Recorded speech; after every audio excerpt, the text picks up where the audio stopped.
Welcome to a Mick, a Mook, and a Mike. Hosted by four-time Emmy-nominated producer Frank Pace and retired New York City firefighter, 9/11 first responder, and Vietnam vet, Billy O'Connor. Today's guest, entrepreneur owner of the national chain of comedy clubs, the House of Comedy, Rick Bronson. My brother Frank. How you doing, pal? Everybody good? Yeah, who do we got on today? Today, Rick Bronson. Why you look at me so confused? Oh, because I thought you knew Rick Bronson was going to be on. Rick Bronson is a comedy club owner, Canada, United States, entrepreneur. The guy's started out as a stand-up comic, magician. He's one of these guys that annoys you. He's good at everything he does. You know, one of them kind of guys. Yeah. Unlike me. Yeah. Mediocre at everything he does. He's good at everything he does. I'm looking forward to that interview. But before we get to that interview, let's talk about movies. Did you see this movie's Banshees of the whatever? Banshees of Innisfree or something like that? In a Sheeran or something. Did you see it? Innish is like Bally in Gaelic. It's like the town of, or city of, and Innish and Bally and Innish. You go to different various towns in Ireland. A town is basically a pub, a church, a post office, and maybe a general store. Maybe, but there's always a pub and there's always a church. Right. But that movie, I thought, was one of the most depressing things. I watched about 10 minutes of it. I tell you, I couldn't take it. Yeah, I sort of watched 2 hours of it. You got it for 2 hours. Yeah, huh? my wife Karen blew it off after like 5 minutes. She said, "I'm out of here." After half an hour, she walked through. You still watching it? I said, I'm watching it to see if it gets good. After 2 hours, and I know people at work who think it's the greatest movie they've ever seen. I'm Irish, and I couldn't take it after 10 minutes. Did you see it, Derek? I watched about 20 minutes of it. Yeah. It was garbage, right? It's pretty. It's pretty. It's very pretty. They do a lot with the landscape in Ireland. But, I mean, Ireland is pretty. It's a pretty country. It rains 20 times a day. I mean, it's green everywhere because it rains so often. Yeah. They say if you don't like the weather in Ireland, wait 10 minutes. Yeah. It'll change. But, I mean, it was such a depressing plot. How did they get shit like that made? You're a producer. Yeah, Frank. Yeah. Because people at the studios thought it was great, too. Yeah. I mean, who's the gatekeeper? I mean, Brendan Gleeson is a great actor. I mean, I love Brendan Gleeson. all of these previews for Academy Awards have all got it on the Best Picture list. I don't get it. How is that the best picture? You know what? You remember that movie, The French Lieutenant's Woman? That was another one. I couldn't get that one at all. I thought that was a piece of shit. I thought they got nominated for all kinds of awards. I thought it was terrible. There you go. Ray Fiennes, I think, was in it. There you go. I don't know if we want to cut this part out, but I do have a question about this movie. What if they had developed a relationship in the very beginning of the movie? Because you watched 2 hours of it, I only watched 30 minutes. And one of the things that I had an issue with was that they started off already broken up. So do you think it would have been a better movie if they had given us some kind of connection and relationship in the beginning? I'm going to tell you that I would have made the same movie because it's being picked for every right. every So every you're award. saying just leave it as award. is. I would leave it as is. Yeah. Leave it as. You know what I am watching? I've been watching The Mayor of Kingstown now ever since the actor was mauled by a snowplow. That's pretty dark also, but was written by Taylor Sheridan, The Mayor of Kingstown. That guy can't do nothing wrong. Everything he writes is a big hit. Unbelievable. Let's hope. Yeah, Let's hope he's got one more in him. Anyway, let's hope he takes the leap. Let's bring on Joe West because I want to ask him a question. Hey, Joe, how are you? Hey, it's Joe West. Wonderful. How you doing, Joseph? Good to see you. Great, good to see both of you guys. So another movie that we're watching is George and Tammy. I know Billy's got a couple questions he want to ask you. Yeah, because look, country music is obviously not my forte. I mean, but I like all kinds of music. I think if you like one kind of music, it's like one kind of food. You limit yourself. And George Jones had, in my mind, and I got a tin ear, but he had such a unique voice. Like, I don't know if it's tone or whatever he took it. What did you think of? Did you get to see any of George and Tammy? Have you seen any of it? Yeah, I've seen it, and it's hard to watch things like that. With some of the stuff breaks your heart, but they've tried to make movies of all kinds of different artists and different things. And I know they're making a Merle Haggard movie now, but I don't think it's finished. But the biggest part of these country renditions, like they made a Johnny Cash movie, and they left out some of the best parts of his life, but they put in some of the worst parts, like when his brother was killed and stuff like that. But George Jones had a tumultuous career because he was stage fright. He was scared to death to go on stage, so he used to drink, and he would drink till he couldn't perform, and then that's why he missed a few shows. And the last wife George had, long after Tammy, she straightened him out and she wouldn't let him drink anymore. And he got to where he was on time, and he had one of the best show bands out there. But you're not going to see that in this George and Tammy thing, because this is the tumultuous story about her and him in the wild times that they had getting started. So some of these things you look at and you just cringe, because I know part of the story. I went to a show one time in South Carolina where George got so drunk he couldn't perform when he walked off the stage. And then I met Johnny Cash in an airport in Houston years ago, and there were so many things I wanted to talk to him about, and I didn't have time. And he's waiting for a plane. I was waiting for a plane, and these are just unique people. And the funny thing is, I used to play golf with Glenn Campbell, and Glenn was like he was in another world. He and Haggard both were like that. They were there, but they were thinking about so many other different things that were going on. And all these artists like that, they're unique in their own way, because they're that good. They're that much better than everybody else. George did have a unique singing voice. In fact, Jimmy Belkin, who was Merle's fiddle player, said, I used to go out when we performed together. He said, I used to go out and watch George sing just because I loved the way he sang his songs. And Jimmy turned around and tell you, and Merle could do the same thing. He could imitate George Jones. And he said, but I always wanted to go hear George sing a couple songs before our show started. And it's unique. I was lucky enough to befriend these people, through baseball. They love baseball as much as we love country music. So I was very lucky to be able to befriend them all. And I was with George Jones, Conway Twitty, and Merle Haggard in Reno for New Year's. And because everybody in the band, from George's band and Merle's band, was coming up talking to me, Conway Twitty left his table with this guy named Sandy Brokaw. And he said, I need to meet you because I know you're in baseball, and I own part of the Nashville Sounds. He was one of the original owners of the minor league team in Nashville. So I was very lucky to meet all these people. And you'd be surprised, they sit in a room with you and they talk to you and everything's going on fine. Then you ask them something, they don't even hear you because they're thinking of something else. But they were all brilliant musicians. George could sing anything. There was a story about him one time. They said it was Tammy that took his car keys away from him because he was drunk, but it wasn't her. It was another wife. And so he drove his riding lawnmower to the liquor store to get more booze. They have that in the movie, actually. But when you made a point, which blows me away, because they didn't say anything about it during the movie, was that he was stage fright. He had Scared to death. And that's why he drank so much. I mean, I could see that as a crutch to get on stage, but they don't even mention that.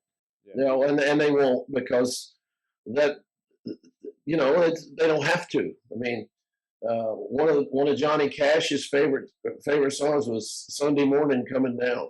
Chris Christopherson wrote it, right? Chris Christopherson wrote that, put it on a cassette, stole a National Guard helicopter, landed the helicopter on Johnny's property, handed him the cassette. Johnny took the cassette, threw it in the creek by him, and said, "Get that damn thing off my property." Well, no one knows that story. But that was one of Johnny Cash's biggest hits, "Sunday Morning Coming Down," and he was given the song by Chris Christopherson because he wanted him to sing it.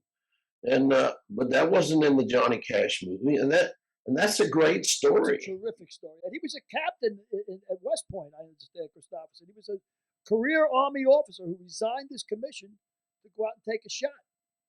Well, and he was also a Rhodes Scholar. Yeah, a Rhodes Scholar. Yeah, that didn't hurt. Having known George Jones, what did you think of Michael Shannon's performance? Do you think it was like on the money? How'd you feel about it? Was it insulting to you? Or? No, because these people are actors, and the first thing you have to realize is the guy's a foot taller than George was. George was a little bitty guy, and Really? it's really funny. George and Merle both were short of stature, where Johnny Cash was about 6'4", and Glenn Campbell was 6'1" or 2", but they had big voices, and that was the coolest thing about George. He could, when he got the song "He Stopped Loving Her Today," he hated it. He despised it. And they went in the studio, and I know this because Kent Goodson, his piano player, was there for the recording. And he said it took us 2 years to cut the damn thing. He said because every time George would sing a verse, it was such a sad song. He just said, I ain't cutting this. I'm not doing this. And he said the second year they went in to do it, and he finished it where he says, he stopped loving her today. He said he set the mic down. He says, nobody's going to buy that morbid son of a bitch.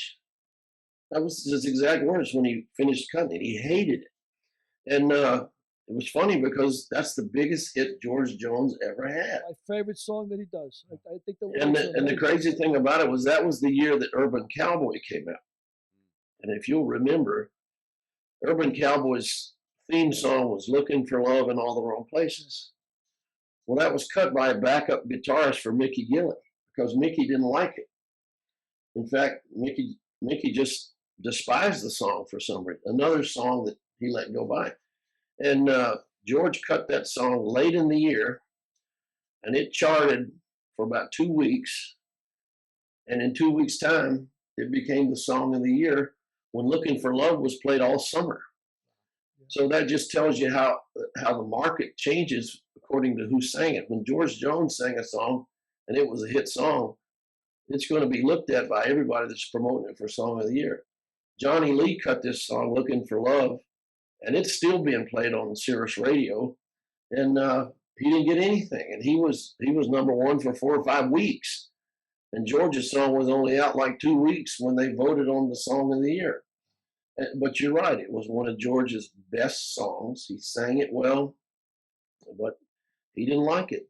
But I'll give you another one. Patsy Cline cut the song Crazy. Mm-hmm. You remember the song Crazy? Sure, Willie Nelson.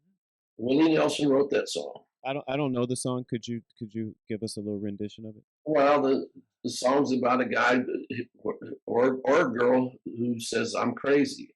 I'm crazy for feeling so lonely. I'm crazy for loving you, and so on and so on. And when Patsy Cline got the song, she hated it because the song she was trying to sing was the way Crazy was recorded by Willie Nelson. Well, she didn't sing like Willie Nelson. So she sang it one time in the studio and said, I'm not singing this. I'm not singing it. Finally, the producer of the album said, you are singing it, but you're going to sing it like you sing it. Now go in that room over there and rewrite it however you want to, but sing it like you would sing. So she comes out, and in her beautiful melodic voice, she sings Crazy, crazy for feeling so lonely. I'm crazy, crazy for feeling so blue. And the song went right to number one. So Willie Nelson is the writer of the song. And he's playing bass for Ray Price. Ray Price was an accomplished country singer. And Willie gets a call from his manager in Nashville and says, you just got a residual check for that song you wrote that Patsy Cline recorded. He said, great, how much is it? He said, it's $250,000. Whoa. Willie looked at his roommate because they're staying 2 or 3 to a room because that's the way the band stayed, and he says, tell Ray I'll be at the Ritz. That's a great story. Did you know, or how much exposure did you have to Tammy Wynette and her music? Well, I had a lot of exposure to her music. I knew what she did mostly because of one of the Gatlin brothers was real close to her. Rudy Gatlin was real close to Tammy, and so I heard more stories from Rudy than I ever did from anybody in her band. But she was a quality singer, and I mean, you're looking at a time when women were not played on the radio. They were not given the same chances that men were when they were playing radio. Yet women bought all the records. In fact, Conway Twitty told Mickey Gilley one time, he says, "You got this song called 'Don't the Girls All Get Prettier at Closing Time?' You don't need to record that." He said, "Women buy records. You record that song, all the women will hate you." But Mickey recorded it anyway, and it went to #1 for him. And it was, "Don't the girls all get prettier at closing time?" And doesn't everybody realize that, you know? So, in fact, Mickey had a piano player that played at his house band at Gilley's in Pasadena, Texas. And when 2 o'clock would come and the house lights would come on real bright, the piano player would lean into the mic and say, "Now tell her how pretty she is." Oh, that's great. I got to ask you one more question about George Jones, the movie George and Tammy. You talked about his physical stature being short. I never realized that George Jones was short, but his eyes, when you look at him, his eyes like they bulge sometime, and it seemed that Michael Shannon seemed to capture that.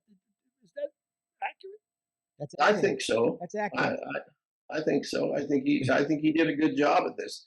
And it's not easy being, what your idol was. If he was your idol, it's not easy to turn into somebody like that. And you got to realize they're acting the part. They're trying to make it as authentic as they can. So I think he's done a good job with it. Yeah, well, you've done a great job with this opening, Joe. We'll let you go. Thank you, Joe. Appreciate you clearing it up, brother. We'll see you next week. All right. Just remember, the girls all get prettier at closing time. That's without a doubt. He was a great segment. Yeah. Joe always brings something special to the show. Well, it's amazing, the people he hung around with, to know these people, to be on the. Well, what can you tell me about a person you hung around with, Rick Bronson, who's our next guest? Yeah, well, we're lucky today. Our guest today is. Wait a second. You said we have a shitty guest in the past, so we're lucky today. I'm just saying, I'm lucky today because this guy's a friend of mine. A real good friend of mine. He's an entrepreneur. He's started out as a comic. He's a magician. He's a lot of fun. You're gonna love him, Rick Bronson. Hey, Rick, there he is. There's Rick Bronson. How you doing? That's my partner. I appreciate the intro, but I think you're both unlucky. I'm a shitty interview. It's my partner, Frank Pace. It's Derek Harris. It's good to have you on, pal. Really good to have you on. It's great to be here. It's good to see you, brother, as we say. My brother, Billy O'Connor. I love the brush, man. I like it. I think, like I said, you look like you're in the witness protection program. I don't know. This is a new look. You hide Thank now? you. I don't mind it, like I was telling you earlier, because if we go back, this is not my decision. It is the girlfriend's choice, but she likes it, so I guess it has to stay. Whatever they like, man, that's what you got to do. Especially when they're younger, you got to do the right thing. You got to grease the pan so the cookies don't stick. Whatever they say is good. Grease the bear so the cookies don't stick. Grease the pan so the cookies don't stick. Pan. That makes more sense. Okay. Grease the pan. So tell me, Rick, how many House of Comedies are there right now? Still, we have clubs in Vancouver, Edmonton, Dallas, Minnesota, Detroit, and Phoenix. So 6 rooms now. And the original room, Edmonton, of course, the comic strip, which is the only one that's not branded House of Comedy. But all the other rooms are House of Comedies. Wow, what do you do with all that money? See, Frank, this just proves that you grew up in a different era of show business than I. All that systematically proves. Well, one of the things I learned from Billy is certain Perrier on tap. Perrier on tap, yeah, that's what I used to serve in my joint. Chicken. Young girls come in and they say, "Yeah, you have Perrier?" Sure, I got it on tap. Here you go, right here, right from France. $5 with a twist of lemon. Here you go. $2 for club soda, $5 for Perrier. Yeah, but so you started out as a comic, Rick, and what got you interested in comedy to begin with? My first foray into show business was in magic. So I was 12 years 12 years old or so, I had a good friend at the time that showed me a magic trick, and this predates the internet, so you couldn't just Google magic or tricks. You either had to go to a library and get books, or you went to your local magic shop.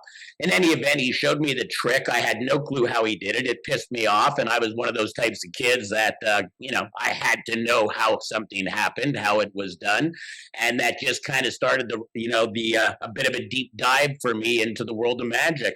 And by 12, I was already performing. My first foray into entertainment was as a kids performer. I will never forget my lousy classified advertisement that I took out on a weekly basis that surprisingly got me a lot of gigs. But get ready for it. Here you go. Here is my creative license: abracadabra, abracabri. No party's complete without Magic Ricky. rolls off the tongue. Yeah, rolls Frank. off the tongue. Frank, with writing like that, would you like to see my Murphy Brown spec script? Sure. Why not? Frank's got one going on with Night Court. They just opened, just premiered a couple of days ago. Another one of the famous old magicians, that was Harry Anderson, Yep. late Harry. He was, one of the first comic magicians. I had a lot of respect for him. He was great, absolutely great. Yeah, he was. Harry was terrific. I remember Sedna told me, Rick's a wizard. He's a wizard. Did you ever see him when he's a wizard? I tell you. But you got to see him with a deck of cards. It's pretty. I hope you have one handy just for later on. My friend Dan Frischman started as a magician. He later started head of the class, and he was called Who Danny. That was Who Danny. Yeah, and that's how he would start. He would talk to kids. He was 10 years old, 11 years old, and he was Who Danny, and he would go to every place and he would perform kids for kids. parties. Yeah. Johnny Carson started as a magic magician too, didn't he? Absolutely. Yeah, Carson was a magic guy. There were a lot of guys that were rooted in magic in the early days. Johnny was one of those guys. As a matter of fact, I still have clear memories of him sitting behind the desk and even on the Tonight Show doing some simple magic tricks at the desk, like making pencils disappear and things of that nature. But yeah, you'd be surprised how many guys started in magic. Actually, a guy that you like a lot, Billy, Jimmy Schubert, good friend of ours, comedian, also another guy that started in magic. And you probably know my friend Michael Finney. Another great comedy magician, absolutely, yeah. I was very lucky. Years back, we did a show in Montreal at the Just for Laughs Comedy Festival, and it was called Abracadabra, and it featured basically comic magicians from North America, including the likes of Matt King out of Vegas, who's phenomenal, just a really gifted magician and comedian. And it was a great show. Strangely enough, they only did it that 1 year, but it was a fun show to be on. It was a good bill. I recall it well. But the Comedy and Magic Club is in Hollywood, right? Is that right? Formosa, yeah. Yeah, and Shuby's a member of that, right? I mean, are you a member of that? Shuby's a member of the Magic Castle, so that's different than the Comedy and Magic. So the Magic Castle is exclusively this private magicians club in Hollywood, and you have to be a member to get in. You can't just be a guest and show up. You have to go with a member. And it's one of the oldest magical institutions in perhaps the world. I mean, I believe it or not, even though I've been performing magic professionally since I'm 12 years old, I've been published. I've sold my own tricks. I was definitely king of the geeks at one point. I was on the cover of Genie magazine, which is the International Magicians Conjurers magazine. So I'd like to say that's my GQ moment. So there you go. I was the stud on the Magicians magazine. I love it when you said you got to get to the bottom of everything. You got to know how this happened, how that happened. I went to see Siegfried and Roy, right, in Vegas. And the guy who set me up at Siegfried and Roy was a big bookmaker in New York, right? And the guy said, anything you want, put on the arm, everything's on me, whatever. And it was difficult to get tickets for Siegfried and Roy. But this guy, we mentioned his name, and they put a table right in front of the stage. And me and Crazy Steve were out there. We're sitting there, a bottle of champagne, right? We're going to watch it. And I says, man, I'm right on top of the stage. I'm gonna figure this out. I'm gonna see how this shit works. And about 2 minutes into the show, they made an elephant disappear. I said, all right, that's the end of this shit. It's magic. That's all. It's magic. That's what it is. You It's have real to make magic. a leap of faith, huh? Yeah, just magic. So you started doing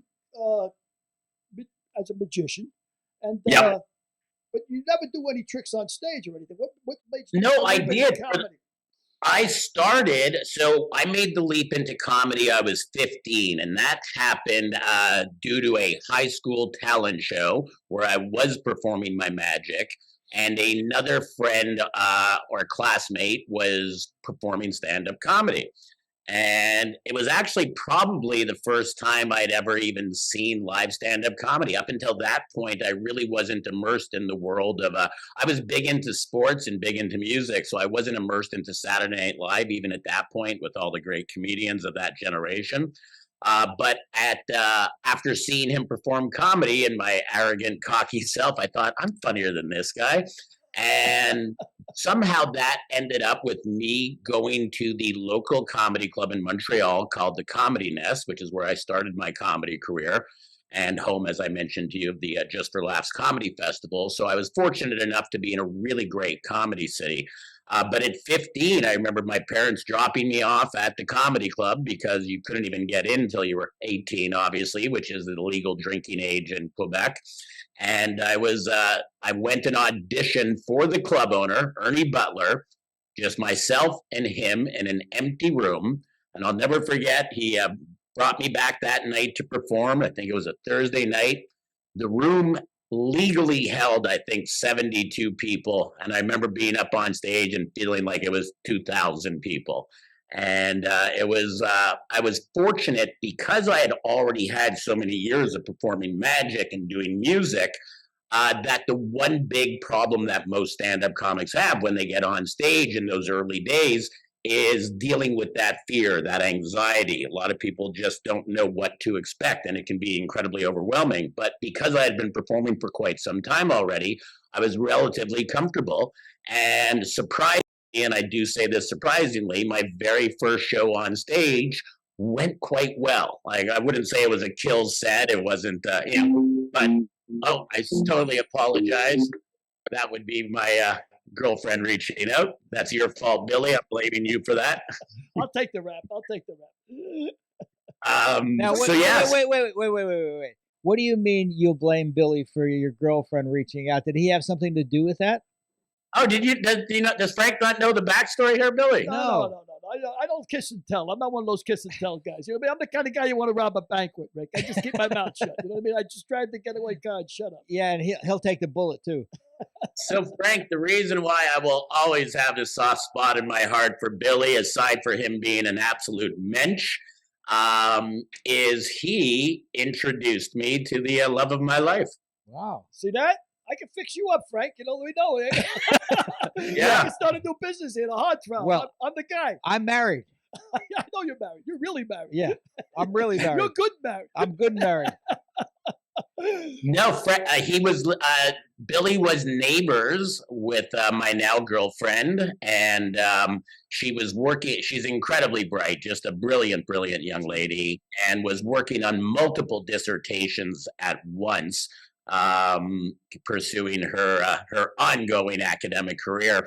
And Billy basically looked at her next door, knocked on her door one day, and basically told her, "You look like shit. You need to get out of your condo. You need to get out of here." I don't remember the story going like that, but I was always a charmer. You know what I mean? Always a charmer, Rick. But no, sure. I mean, Billy, you might be in a better position to tell this than I. But you brought her down to my comedy club here in Phoenix, and we met, and I immediately had a crush on her. I thought she was just beautiful and intelligent. She's definitely soft on the eyes, that's for sure. Yeah, as I always like to say, Billy likes to say, easy on the eyes. She's easy on the eyes. She's definitely easy on the eyes. But anyway, I love Sender. As a matter of fact, we're going to have Sender around one of these days. But I want to get back to you a second. You said something about music. I didn't know you were a musician too. What'd you play? Piano? What'd you play? What gave you the hint that he played piano? In the background, but I didn't know he was a piano player. He's got a piano and he's got like 6 photos of piano keys. What gave you the hint? No, that's why Elton John's mother was glad he didn't play the piano. It was the only instrument he couldn't fit up his keister. That's here's the weird thing. I play the tuba. The tuba. Well, you can't get that up. You can't get that up your keister either. No, yes, I played piano. I was lucky enough to grow up in a house. My mother, a former teacher, was a piano player as well. So I grew up in a house with a piano, and I basically played by ear and by watching my mother. I never had any real formal lessons, but I learned how to play the piano. Yeah, I'm one of these guys that I often, if it was artistic or athletic, I welcome the challenge. I achieved a pretty high level in sports and in arts. What I didn't like, unlike my girlfriend, is the academic side of things. I didn't like being taught by teachers and being told what to do. So I got by in school. I did okay, but I really didn't put my energy and effort into it. But things like sports and things like playing the piano or saxophone or learning magic and then starting stand up at 15, those things I put every ounce of energy into because I absolutely loved them. Okay. I So, like things where there was audiences involved ultimately. so obviously you became an entertainer, and then you segued and became an entrepreneur. Uh, Yes. how did that happen, and how did you parlay the success of your first comedy house into multiple venues? Great question. So I guess the quick answer is I never intended on being a comedy club owner and owning comedy clubs in multiple cities. And I even expanded beyond that. I have another concept that's a coffee shop speakeasy here in Phoenix, which we're trying to open more locations right now across the country. But when I was 17, Frank, I was diagnosed with Crohn's disease, an inflammatory bowel disease. And I lived with it for many, many years and still was able to perform. But unfortunately, I was one of those people that had the disease in kind of the top 1 percentile of people that get it the worst. And it eventually led to a point where I had almost 7 or 8 different surgeries, even had a colostomy bag for over a year of my life. And all these things, the Crohn's and the lifestyle of traveling and being a stand up comic, being on the road, up late at night, excessive traveling, eating poorly, just was not leading well to my lifestyle and having a disease. And at one point, I got hospitalized, and I was hospitalized for close to 3 months. I was in a hospital. And when you're sitting in the hospital and you realize that, hey, you're the breadwinner and your family only eats if I'm out performing and doing shows, it kind of clicked to me that, should I make it through all this, I need to figure out another methodology to make a buck without it actually having to be me, the guy doing the physical labor.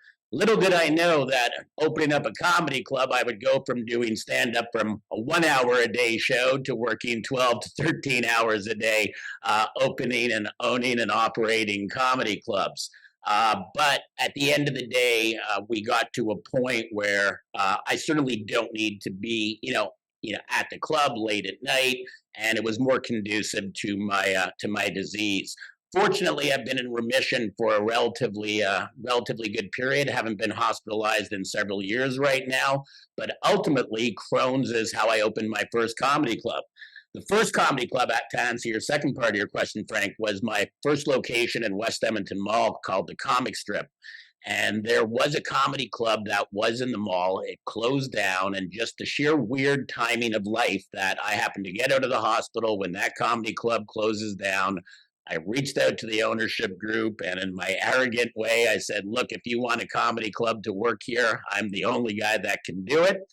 Somehow they believed me, they bought into me, they got behind me, and I really thank them a lot. And that's the Germazian family that owns West Edmonton Mall. They also own the Mall of America, which, as I'm sure you can see, was my second location.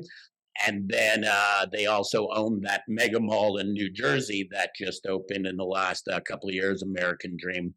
So, it's really, like anything else in show business, Frank, I guess the answer is timing. The timing of getting sick and getting a disease and getting ill met with the timing of this comedy club vacating. And then it was just a snowball effect.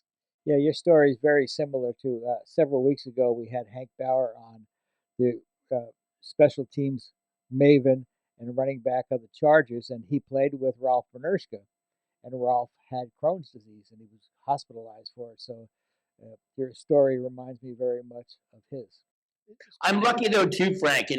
There's always still the silver lining. At the end of the day, if I didn't have the Crohn's disease, I never would have started writing jokes about having Crohn's disease and having these problems with my gut. And because I did that, I was seen by a producer that was producing these massive live shows, these day-long seminars with keynote speakers such as Deepak Chopra, Bill Clinton, Michael Eisner. And because my stand-up comedy had a bit of a message, with this cool kind of humor to heal methodology, they hired me to act as the host on these events. And because of that, I got to befriend some of the most fascinating and interesting people in the world. So if it weren't for my Crohn's disease, very likely that job would have went to another comedian, and I never would have had that opportunity. So silver linings. Yeah, you turned lemons into lemonade. Lemons into lemonades, you got it. And conversely, it also led to my first TV show. I was very lucky when I realized I didn't want to be doing stand-up and working that hard. I decided to go into TV, which I found out was harder work. But I was very lucky for 4 years to have a successful series on the Travel Channel produced by the Discovery Network. And we were in almost 49 countries across the globe. So you were Anthony Bourdain before Anthony Bourdain, right? Yeah. I was probably the very first comedy travel hybrid show, without a doubt. As a matter of fact, I remember on a Thanksgiving in 2001 or 2002, the Travel Channel basically did what they do to Bobby Flay. They just rebroadcast me all day long and kept playing episodes of my series, which was called The Tourist. And you did that because the standard travel logs at the time had that same mundane voice that it was. This is bullshit. I can make it sound better than that. Yeah, I was just so tired of the cinema, the slow pans across and then the voiceover from behind saying, this city was found in this year by these people. And we kind of took the whole approach that why would we go and look at a location or a city or a country through our own eyes when we have all these experts that live there? So we made ours a very interactive kind of show where we got to see the city through the eyes of the locals. Wow, that's great. How long did you do that? We had 4 seasons, and if the general manager of the Discovery Network didn't get let go, I think I would have been there significantly longer. How long ago was that? That was, I worked for them from 98 to 2002, or 97 or 98 to 2002. That's great. I got an analogy I want to throw at you and see if you agree with it. I opened up a couple of bars, 2 bars and a restaurant. And the first time I opened up the bar, I said, I'm going to make about 1,000 decisions here. If I make 500 of them right, I'm going to be fine. Just like batting in a baseball. Baseball, yeah. But I said the second one, I hope to make 750 decisions right. And the next one, learn from mistakes, maybe 800. Did you find that it got easier? The formula got easier as you went along? Absolutely. The hardest one to open was the first club. And you want to know how I know that? You try to think of everything, Billy, and you're 100% right. 1,000 things, you hope you get half of them right. I remember opening night in Edmonton and thinking to myself, wow, I did this. I dotted every I crossed every T. This is going great. This is fantastic. Service is good. The first show's good. There's tons of audience here. And then I turned to my sound man and I said, okay, give the MC the light. We got to get him off and bring up the next act. And he says, what light? I forgot to put in a red fucking light. Excuse my French.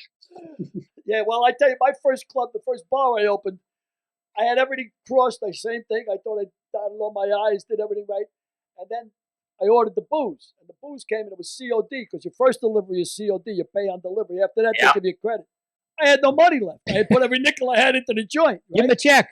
Oh, I had to call up a wise guy on the street. I said, can you loan me 10 grand? I'll give it back to you in a week. And I did. I gave it back to him in a week. But, that's you. Would you give him back 11 grand? Well, no, actually, I did give him back 11 grand, but he came out to pick up the money and threw $1 grand on the bar. And it was 3 deep, it was 50 feet, bar. And keep spending money until $1,000 is gone. What year was that, Billy? I'm trying to figure out how you spend 10 G's on inventory on booze. Well, I had a 60-foot bar, and it was more of a nightclub. It was like a rock club, bands, And that was another thing. I forgot about music. I had to get music. Billy, yeah. Can I remind you of the question? What year What was year that? was it? It was about 1979. 1979. Yeah. Thank you. Now proceed. Proceed. That's like $90,000 in today's. Exactly. I need a little room to swing the cat, Frank. You know what I mean? Give me a little room to swing the cat. Give me a little room here. Don't cut me down here. So another thing I wanted to ask you was about when did you transition to straight comedy? And you were 15 years old when you started, but when did you get up on the Magic and say, I'm going straight comedy? So that's great. So I was kind of bullied into that, if I'm going to give you the actual answer. I remember starting as a comic magician. I was doing my comedy magic. And then I started hearing all the rumblings from the purist comedians at the back about back of the room. You know, you hear prop comic, prop comedy, prop comedy. And Gary Mule Deer is the ultimate prop comic, wasn't he? Gary Mule Deer? Yeah. Rick knows him probably. There's a few out there. I mean, if I had to say who the ultimate prop comic is, I mean, the first person that comes to mind has to be Carrot Top. Yeah. Oh yeah, he's big. Oh, I didn't know that he was a big. His whole show is props. What It's about one the guy prop. who smashes the watermelons? What's his name? Gallagher. The guy that just died. You can smash the watermelons. He's dead, Frank. I can talk about him.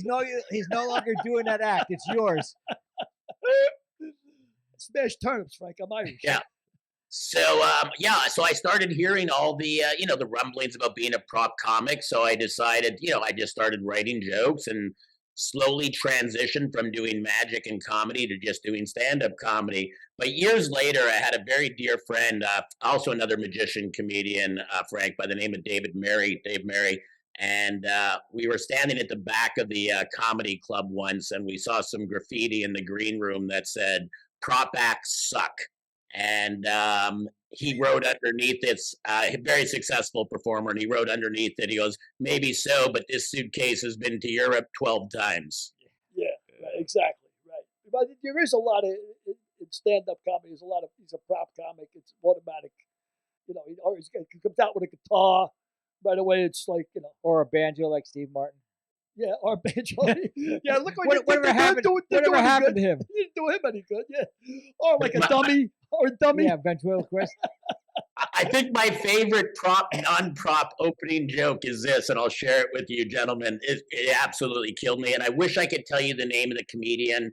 It was either an Australian comic or a New Zealand comedian. I know that much, but he has a hook for a hand. He amputation and has a hook, and he goes up on stage and he goes to grab the mic with his hook hand, and he's fumbling and he can't get it and he can't get it and he can't get it. Finally, he uses his one good hand, takes it out, and goes, "Heading zoom my ass." What a great opening line, right? Great opening line, is right. Sorry, hang on a sec, Billy. I'm just in the middle of the podcast with Billy. Okay. I'll call you back. Turn the camera so we can see join. her. So what year did you start that club in Edmonton? What year was your first club?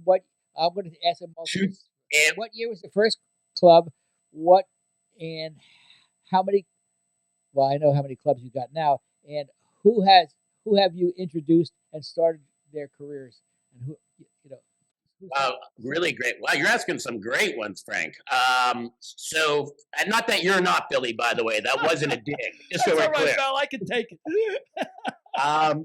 So we're actually approaching, this is going to be year 20. I'm going to be a 20-year comedy club owner. I can't even believe I'm saying that because, like I said, I still consider myself a stand-up comic, not a club owner, because most club owners were not beloved. But, I think the fact that I am a comedian first and foremost, we try to create an environment that is pro-comic and for the comic and about the comics, and I think that gets recognized in all the clubs that we own and operate.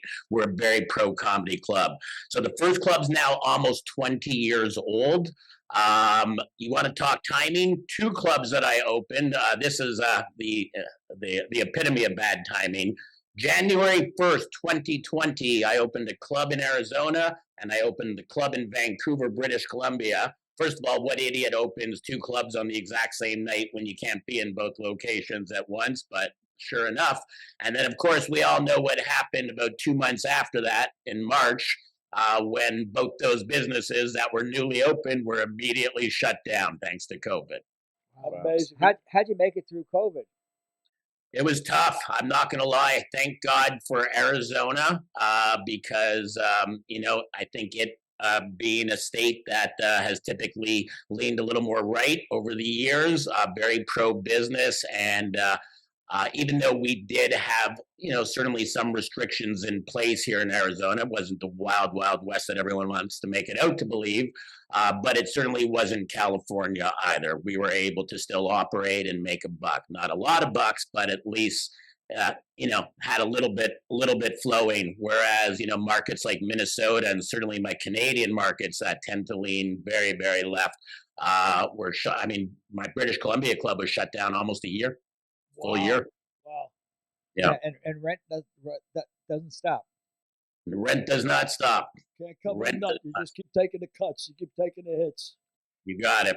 So Yeah, you got to do workarounds. I mean, I remember producing I was one of the first guys to produce a outdoor show for the Cars where we fed the comedy into their radio systems. We broadcast on an FM transmitter and did comedy in parking lots. Wow. See, that's the entrepreneur in you coming out. I mean, it's coming out because you had to pay the bills and you had to be creative, but still, you came up with great solutions to that problem. I appreciate that you say it's the entrepreneur in me, Frank, and not the Jew in me. So I appreciate you saying You got to do what you got to do. I can say I am Jewish. I don't look it, but I can prove it. I would never say that. Billy would say that because he's about as politically inappropriate as we can. Ask Derek. Well, I remember one of your bits, you always crack me up on it because when Rick is on stage, he doesn't really do set routines. He does crowd work, which I really admire because crowd work is tough, man. I think it's tough, but he goes on stage and just ad libs, and he always does the bit about the 15% off. I love that. A Jewish girl doesn't touch a prick because she won't touch another. Yeah, that's it. Why? Yeah, why do Jewish men have to get circumcised? Because Jewish women won't touch anything unless they get at least 20% off. But he'll do crowd work and just go off the crowd and kills, absolutely murders. And very kind of you, brother. And he's right about the House of Comedy being a great place for comics. I mean, he's really comic friendly. Yeah, we try ultimately at the end of the day to be a development club, which will lead me to finally answering your question, Frank. Who have we broken? It's more the fact that we've given headliners an opportunity before they were given opportunities at any other club. I think because we have our ear to the ground so much in the comedy world, and it's the only world I've ever worked in. And like I said, since I'm 15 years old, so over 40 years I've been in the same industry. It gives us a lot of ability to know and recognize who the up-and-coming comics are. So we've had opportunities to have other comics headline that never headlined elsewhere. A good example of that just happened a few years ago. We started headlining, and this is a gentleman that Billy knows for sure, local Arizona boy by the name of Michael Longfellow, who is now a regular cast member on Saturday Night Live just this year. And we've done that with a lot of acts in the past. TJ Miller's first headlining was at our club. Big J Okerson's first headlining was at our clubs. So, yeah, we take a great deal of pride in knowing that, we've certainly helped break some talent. We like to believe that you can come see the stars of tomorrow today, as cliche as that sounds. Well, one of the stars of tomorrow, I'm trying to get to work again and do stand-up. I'm going to hit you up for, why don't you book Billy O'Connor? Because Billy's is the funniest guy I've met in a really long time. I'll fly him down to Arizona so he doesn't have to drive his fucking stupid Fiat. What are you talking about? Billy doesn't drive anymore, Frank. He only boats, so there's no water to get here. That's right. I'll come by boat. That's right. I'm coming into Arizona by boat. So can you do a mercy headliner, Billy O'Connor? So are you asking for a Make-A-Wish comedy set? Is that what you're saying? A Make-A-Wish comedy set. I think that would be really terrific because this lazy guy he got to get up his ass. He's got to do something besides this podcast. I've opened for a lot of great headliners in Rick's club. Met some great comics, and it was only like one exit away from me in Arizona. So even when I wasn't working there, I'd always show up there and hang out because it was a great club, great place to hang out. So I'm going to ask you if Rick gives you 10 minutes. 20 minutes? Will you do it? 20 minutes. Come on, I can do 20 minutes on my ear. Okay. Well, what do you want? No, I don't want. I'm not gonna put the guy. I don't want to. I don't. I'm put the guy on the spot. You put I'm me on putting the you on the spot. spot. You put me on the spot. 10 minutes, I tell 20, you what you do. 10 Get minutes. me. Wait. 10 minutes, 20 minutes, 30 minutes isn't anything to Rick. He can put you on a Monday night. What does he give a shit? But to you, Actually, Frank, Monday's perfect because we're closed. Closed. So Monday's great. Perfect. Get me a gig as a gaffer on it with you. Never mind that. I'm working on that. You know what? Rick had brought in a guy from Hollywood. I don't know. The guy was I can't remember his name now, but he was coming to evaluate comics, and he had a showcase night, and it was about 7 or 8 of the, I would say, the better comics in Phoenix. Because notwithstanding the fact that I was one of them. And the guy said he was going to critique me after the thing, and he says to me, you were really great. He goes, you might have been the funniest guy on the stage, but you got one problem. I said, what's that? He says, you're too old. I said, I'm too old? No shit. You're telling me you go all the way from California to tell me I'm too old? You think I don't know I'm too old? What do you think I am? And you know what? It is a young man. Well, but let's be clear, Billy. You were showcasing for what they call it, just for laughs, the New Faces show. Yeah. I love you, brother, but that face ain't fucking new. I should have pulled down my pants and showed my ass. We need a few new faces around here. Oh. No, but I always had a lot of fun on stage, but it is a young man's game. I mean, like Michael Longfellow. Michael's funny, great comic, but you got to be able to do other things. I mean, you come out here. Come on. Stop making excuses. We could build you as the world's oldest comic. Totally. The oldest comic. The oldest. The world's oldest comic. I mean, He can be the 10,001-year-old man. Yep, 10,000. You talk about the world, the 10,000, the world's oldest 10,000. Yeah. Well, Hulu's got coming out History of the World Part 2 in coming weeks, and Mel's in it. Mel's is sort of the host of History of the World Part 2. So you say world 2001-year-old man, and that was Mel Brooks and Carl Reiner. Yeah. So that Carl Reiner, Mel Brooks actually, his wife Anne Bancroft is Blinky's cousin. Oh, is I swear to God, Blinky's first cousin, my buddy Blinky from the Bronx. Anyway, Rick, my brother, I got to. So okay, so I'm gonna let you off putting Billy on camera on stage. How did you transition from written material to crowd work, and when did you feel comfortable enough to do that? And, I think starting as a magician, I was always a crowd worker, because think about it, whenever you're doing magic, you're usually getting someone involved, whether to pick a card or hold this rope, cut this. So it led itself to be a highly involved, crowd kind of art. So I never even really thought of myself as doing crowd work until I became a stand-up full-time and got rid of all the magic. Then I realized, hey, I still like doing this interaction thing. But what I really did with my comedy show is I just tried to, even though a lot of my stuff actually was prepared, Billy, it was written, at a very early age, I recognized in comedy that if the audience really believed and felt that what you were saying was coming out of your mouth for the very first time, and that it was impromptu to you and it was impromptu to them, they laughed twice or 3 times as hard as a joke that was just obviously penned, memorized, and resaid. And I caught on to that quickly, and I've always tried to make my stand-up show look and appear, and a great portion of it is ad-libbed and free-flowing. And because of that, I always used to generate really, really hard, strong laughs. And I was a competitive performer. I remember as the headliner that the opening acts would go on, and I would kind of have this attitude that, all right, I'm now going to go take this to another level. And it just kind of pushed me.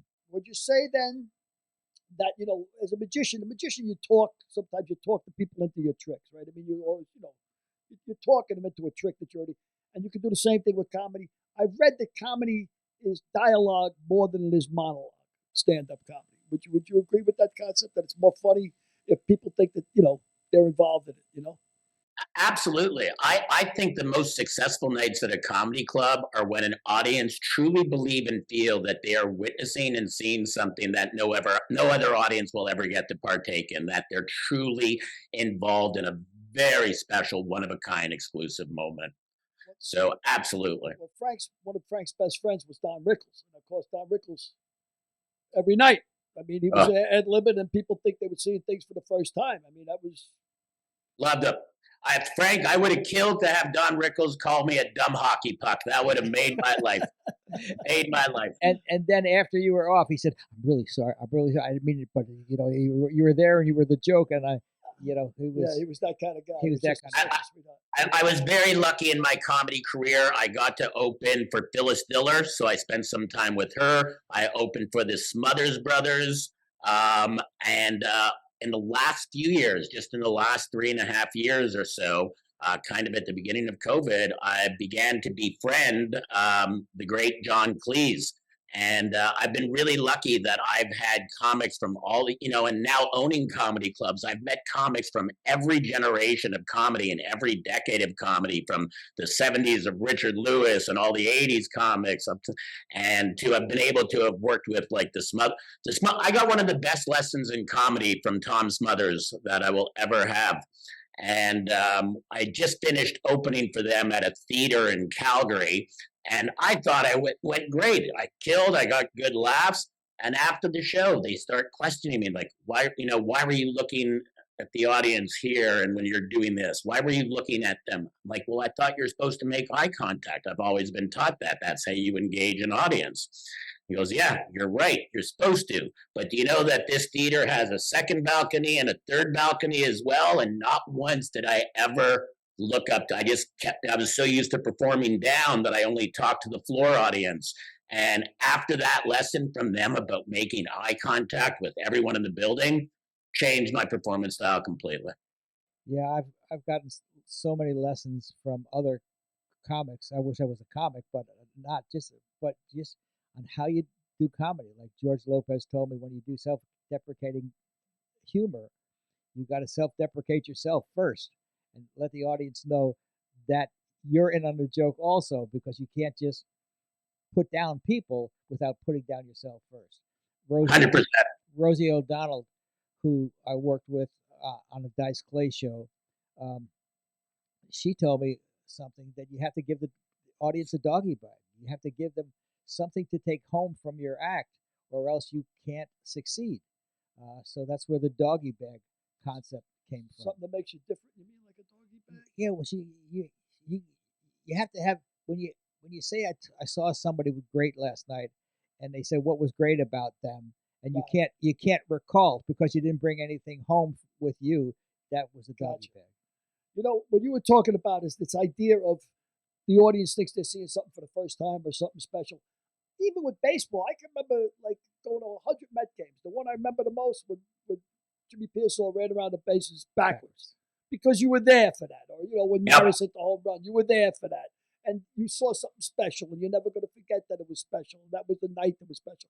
I think that's one of the things that made Rickles so great, is that you never knew what was going to come out of his mouth, and you were there. I was there the day he said this. I was there the night he said this. Well, the thing that made Don so great was you knew 50% of the stuff that was going to come out, but the other 50% was all spontaneous off his head. For example, when he asked a guy, how much do you weigh? A fat guy, how much do you weigh, sir? And the fat guy says, 200 pounds. And Don would say, yeah. And the audience would go, in unison, on the left side of your ass. Yeah. So, that was, he had 50% pat, but 50% was again, like spontaneous. Like a magician, right? I mean, you're talking them into where you want to go. I mean, you're steering them where you want to go, right? I mean, that's what you do with crowd work. Is that right? It's misdirection. Misdirection is Perfect. Exactly right. It is. A friend, entertainer knows. I don't know if you know a friend of mine, but I think you may. He's a Canadian. He's a Canadian, and now he's moved back to Canada. He's a magician, but he's also a great actor. His name is Steve Valentine. Are you familiar with Steve at all? Because I've done a couple of series with him. I don't know if I'm going to have to Google the face and name. I'm at that point in my age, Frank, where I have a hard time recalling yesterday's lunch. But the name sounds familiar. Yeah, you would instantly recognize him. And I was surprised to learn that he's moved back to Canada, and he's concentrating more on his magic than his acting. but he's a terrific actor as well as magician. I've seen him at the Magic Castle and a lot of other places. So I just interjected that. But again, getting back to booking Billy. Stop breaking my balls, you hump. I just realized you got a place in Hermosa, right? You have a place in Hermosa? Me? No. Oh, okay. Billy was talking about the Hermosa Comedy and Magic Club. Okay. He's got a place in Also- Mimosa. Place in He's got a place for me in Mimosa. Comedy Magic, the comedy place in Hermosa. That's the place that Jay Leno goes every week. Yeah, you got it. It was closed for quite some time. I know there was talk of them trying to sell it at one point, but they did reopen. And yeah, Jay, I think, has been there every week for 1,000 years. All right, got to ask you, what do you say to young comics out there to start now? Give them advice, Rick. Where do you go? You're looking for clean. You're looking for funny. You're looking for just. Yeah, what I always love is I love someone with a unique voice and a unique perspective. The hardest thing I think comics face today here's what I think is the biggest challenge is because of the advent of the internet and because these comedians now are so quick to record themselves and get their stuff up online. Once your stuff's out online and it's been heard and been seen, it's tough to keep doing it and it's tough to travel with it. Whereas when I came up in comedy before the internet was what it is, your material wasn't burnt online. So I could start with a nucleus for an idea for a bit that's one joke long or two jokes long, but because I could travel with it for a year or 2 years, I could take that 2-minute joke and turn it into a 15-minute chunk or a 20-minute bit, which is essentially how I started talking about my Crohn's. It started with one joke about my gut, and it became almost an hour-long show about living with my Crohn's. And I feel that the biggest problem that these young comics have nowadays is because they burn their stuff so quickly online, they don't get that opportunity to really mold and manipulate and, treat it like take that piece of clay and sculpt it because it gets burnt so quickly. So I try to tell comics, don't put stuff up on air, don't get it on the internet until you've really had an opportunity to shape it into the bit that you want it to be. That's one of the things I talk about a lot. The other thing I tell young comics is, unfortunately, we live in this day and age where social media is a necessary evil. And if you're not going to put the work into your business side of the show business, it can't just be the time you get up on stage. If you're not going to do that work, I really feel like you're throwing in the towel early in today's modern comedy world. I always remember you telling me you got to be shamelessly promote yourself. You got to promote yourself shamelessly. One of the first things you say to yourself is, "Why would anybody pay $10 to come see me? Why would anybody pay $20 to see me?" But on that internet thing that you're talking about with young comics, that's almost like Sid Caesar syndrome, isn't it? I mean, he became famous for stealing jokes with Milton Berle. So stealing jokes because he had the weekly show and TV burnt up the jokes so quick. So the internet everybody's going to end up with Milton Berle syndrome. Yeah, there's certainly a fear of that. I mean, if you post a nugget of an idea, I mean, what's to stop anyone from running with that nugget? I mean, unfortunately, yes, we are in an industry where, I'd like to not say it's common theft, but it certainly does happen. And it's happened to me. I mean, I know for a fact that it has. And I just think you should really protect your material. And the best way to do that is if you write from your own voice. I always tell comics, try to write a joke that can only be told by you. Nobody else. There's only one you, huh? Correct. Who's your favorite comic out there now? Who makes you laugh? Who makes you laugh? Other than Billy O'Connor? Jeez, that's a tough one. Billy O'Connor, who won't stand up on stage for 20 minutes. I just at the moment I'm trying to get the boat situation hanging out. You know what I mean? Billy's got an open invite. Yeah, you got an open invite, Billy. You know that. Anytime you want, my brother. Who's Anytime better than you, pal? Who's better than you? Come on, who makes you laugh?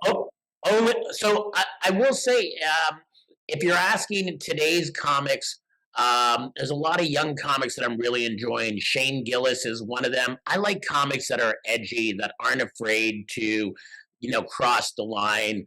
I guess if I wanted to tell you, historically speaking, I think the comic that once I finally knew about comedians and became a fan of comedy, Sam Kinison was my guy. Yeah, I loved Kinnison too. I thought he was fantastic.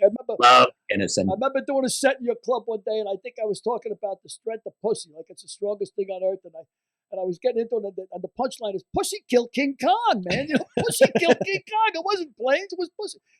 Rick said, "You got to put that on a shirt." Pussy killed King Kong. The other one is Schubert has a great joke about proposing to a girl, and he goes, "Oh yeah." That's why when a guy proposes to a girl, he gets down on one knee. He's not talking to her. He's talking to the vagina. I love you. You're my best friend. I am so close to you. I want you. I love Schubert. I love that bit. Yeah, Jimmy's one of my favorite. He's been banging around forever. How long do you know Jimmy Schubert?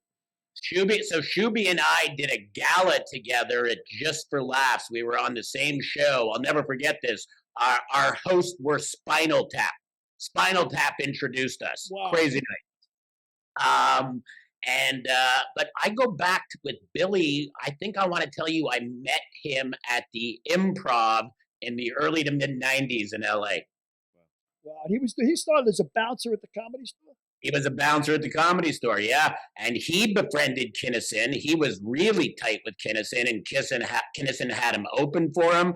There's even a famous story of Jimmy driving into the main room, picking him up on a motorcycle, and Kinison hopping on the back and them rolling out of there from the stage. Yeah, I love Jimmy. I'd love to see if I can get him on the show, but I haven't. I talked to him once in a while on the internet, but he's. I can easily. But Shuby's really. he would love to do it. He's terrific. He's a terrific guy. Yeah, he's a great guy. He's a great storyteller. He's got that. Oh yeah, he's got raspy the Philly thing going on. The Philly thing. Well, everything's the fucking. Well, remember what Dana Pump told us? It's all about who makes the ask. Who makes the ass? That's right. Who the makes Pump Brothers? Who makes the the Pump ask? Brothers said, "You want to get something done? Go to somebody that the guy loves. That's where you get things done. And ask his daughter, ask his wife, ask his girlfriend, and you'll get something done." You want Pump Schubert? Brothers, make the ass. Ask Rick to make the ask. Yeah, he will. He can do that for me. My pleasure. Absolutely. Yeah. No, Shuby would gladly do it. I can promise you. Derek, you have a question? Derek, you have any questions for my buddy Rick? Rick, how you doing? I'm good, Derek. Excellent. Advertisement, huh? Advertisement is a Canadian. Oh, you're Canadian? Yeah. Hey, Yes, So I know. let's be clear on this. Hang on. If I may interject. Here we go. Derek, first of all, to my American brethren, I have most of my businesses in the U.S. I spend most of my time, or half my time down here. I love America, but let us be clear. America has bastardized the English language, okay? English, coming from the land of England, part of the same Commonwealth shared with Canada, Australia, New Zealand, who still can spell words like flavor with multiple vowels, color with extra vowels. It doesn't fuck us up. We just learned it, and we're good. Hey. So every time I've been told that we speak incorrectly, Derek, I always try to remind my American friends that I believe it's you. Because I know Canadians say A, Mexicans say C, so you fuckers should be saying B. Exactly. Hey, it was an Irishman, George Bernard Shaw, that said England and America separated by a common language. That's hilarious. Well, actually, I think that's just innovation because America's really innovative. But the biggest question I have for you is: so you have all these comedy clubs, and Billy asked about what comics can do to make it in the industry today. I want to know, how does someone get into your club? Like, what's the process? How do they?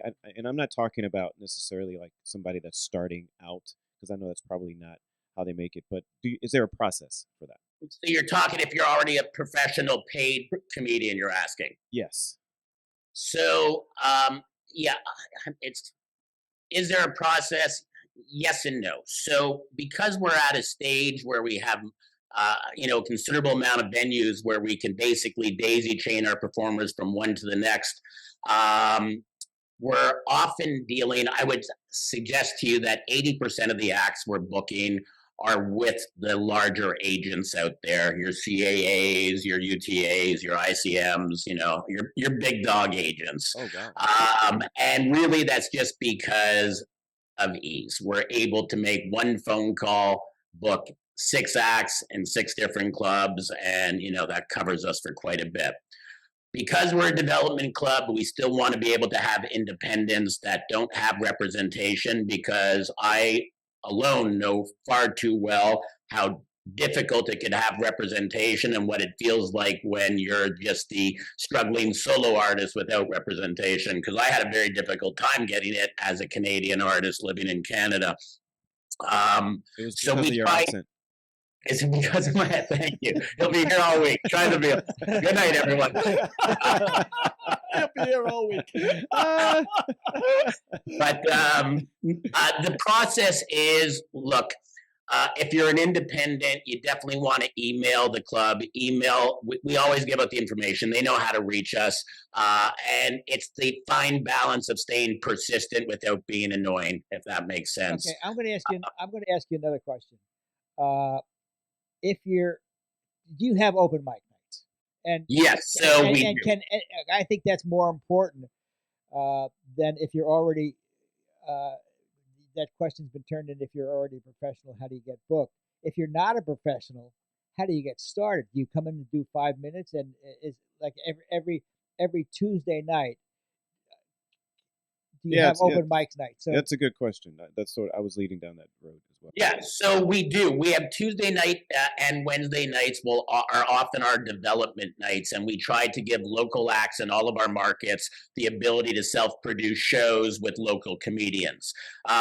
Additionally, even though a lot of headliners, professional paid headliners, travel with their own support acts, we try to implement a system where on the weekends we only bring in the headliner, and then the MC and the feature, the support acts, are local, because we want to build a strong local comedy base to support the headliners that are coming through, and also so that when our off nights are around, our Sunday through Wednesdays, we still have strong comedic talent. So it's in our best interest to give the local comics as much stage time as possible. So we try to do that vis-a-vis the open mic nights on Tuesday and Wednesday, and then, like I said, using them as support acts Thursday through Sunday with the professionals.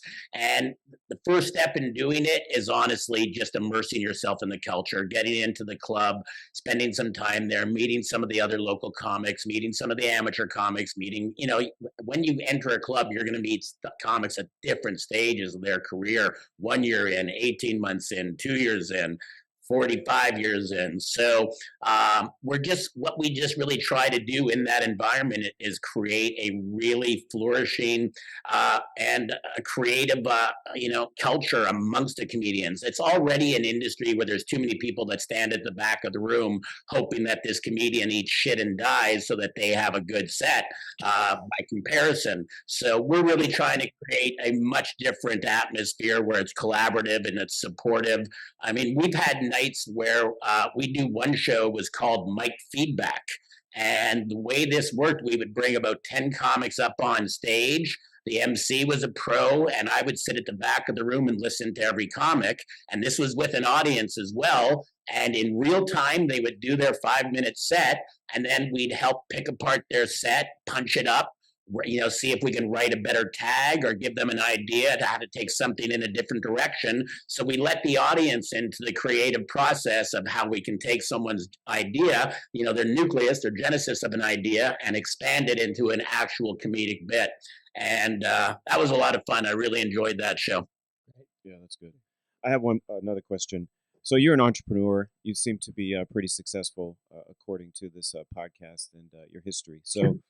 So do you have any tenets that you follow for entrepreneurship? Because the point of us asking these questions is obviously many people are going to see this and then follow what you do. So I'm curious about that. So I appreciate the question. The real person you should be asking, and Billy will confirm this, is my girlfriend Sedna, because she hosts a podcast called Leader Voices. Oh. And it's she interviews leaders from all different fields around the world in different industries and different mediums, and often asks that very same question. So I completely appreciate it. But really, my answer has always been the same. I think it's chutzpah, and I think it's persistence. You need to have absolute belief in yourself. And as tired as we are of hearing this, but every time you get punched and knocked down, you got to jump the hell right back up and just keep pushing. So I just believe it's tenacity, it's endurance, it's believing in yourself and ultimately believing in your idea. Yeah, I've often said if after 500 times somebody says no to you, 501 times someone says yes, you're lucky. That's the definition of luck. After 50 no's, if you quit, you're unlucky. If after 500 no's, you finally get a yes at 501, then you're lucky. You see, my analogy is a little different. Just like when somebody has a baby, they say, "Congratulations, you had a baby." They really don't know how many times you've been fucked. It's just a different analogy. It's a different way to put it. Why are you so grim? Now I understand why Rick doesn't want you on his stage for 30 minutes.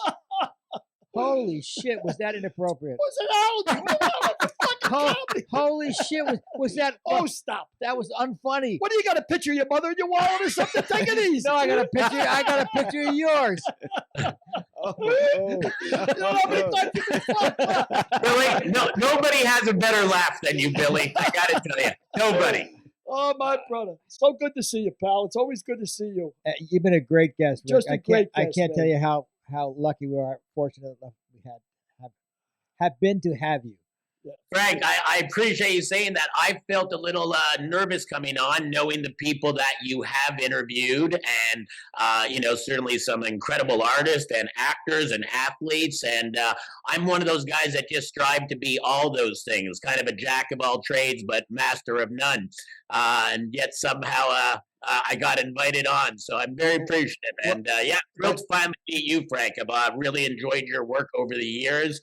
I was a big, my age at 54, I'm sure you can appreciate, head of the class was big for me. I was a huge Billy Connolly fan because of that show. Yeah, Billy is a great guy. He's in bad health now at the moment. He's suffering from, but he served Billy Connolly now. So one of my favorite comics. I love Billy Connolly. If anybody has never seen Billy Connolly, just Google him. Oh yeah, he's terrific. Let me ask you, Frank, and I don't know if it's an appropriate place to do so, but when Howard left the show, what was the feeling for you guys? Like, did you feel that it was going to be immediately successful recasting it, the role? When Howard left the show, everybody sighed a sigh of relief. Howard didn't really want to do the show. He was told the show would be a show about him, and after the third episode, when we did something about his dating life, we went into the toilet and we realized that the show was about the kids, and the kids were young stars. I mean, Brian Robbins grew up to be the president of Paramount. Jonathan Kikwe just is winning every award for, I can't remember what what movie he's in. Here's a good guy. I'll just talk about him quickly. What's the name of that movie? So what is it about? It's a Vietnamese guy, or it's an Asian guy who he won a SAG award. He just won a SAG award. Anyway. Crazy Rich Asians? No. It's a drama. Anyway. Okay. But the show was about them. The show was about the kids, and it became, every year it went on, it became more and more about the kids. And Howard didn't want to even be there. He was, may he rest in peace. He recently passed away. Yeah, recently. But you don't want the head of the show to be someone who doesn't want to be there. Exactly.